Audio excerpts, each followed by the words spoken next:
मेरे अज़ीज़ों, मजूसी सितारे की रहनुमाई में निकल पड़े।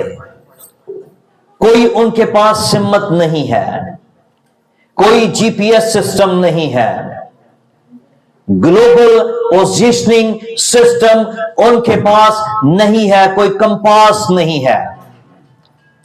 वो सितारे की रहनुमाई में चल रहे हैं।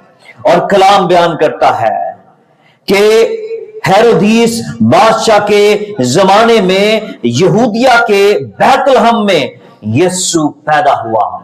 और बैतलहम जिस जगह का नाम है उसका मतलब है रोटी का घर।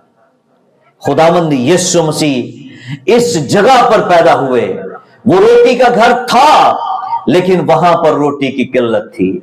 और मसीह खुदावंद इस दुनिया में आए कि वो रोटी जो इंसान खाता है उस रोटी की तमन्ना ना करे, बल्कि वो आसमानी रोटी की तमन्ना करे, जिसके वसीले से जमीनी जो रोटी है उसकी तमन्ना भी बाज़ औक़ात खत्म हो जाती है। जब लगाव एक लम्स मिल जाते हैं, एक लगाव हो जाता है, खुदा के साथ ताल्लुक कायम हो जाता है, तो फिर दुनिया की होश नहीं रहती। इसीलिए पौलुस रसूल में रात को भी बयान कर रहा था, उसने कहा कि मैंने मसीह की खातिर इस दुनिया जहान की सारी चीजों को अपने लिए कूड़ा और करकट समझ लिया है।